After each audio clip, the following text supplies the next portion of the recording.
नवी मुंबईतील शिवसेना महिला आघाडीच्या नेत्या अटकेत आहेत। खंडणी मागितल्याचा पूजा बनसोडेंवर आरोप आहे। पूजा बनसोडे शिवसेना महिला आघाडीच्या उपजिल्हा प्रमुख आहेत। खंडणी प्रकरणी इतर 3 आरोपींचा शोध देखील सुरू आहे।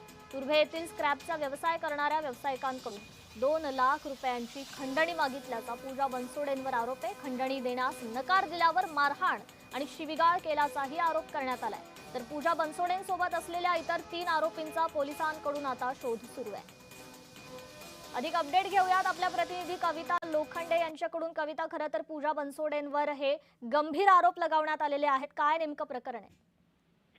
नक्कीच कृपा, नवी मुंबईतला हा धक्कादायक प्रकार आहे। शिवसेना शिंदे गटाच्या महिला आघाडीच्या उपजिल्हा प्रमुख ज्या आहेत पूजा बनसोडे यांना तुर्भे पोलिसांनी जे आहे ते काल अटक केलेली आपल्याला पाहायला भेटते। एकूणच पूजा बनसोडे हिने स्क्रॅपचा व्यवसाय करणाऱ्या व्यावसायिकाकडनं 2 लाखाची खंडणी मागितली होती आणि खंडणी देण्यास नकार दिला।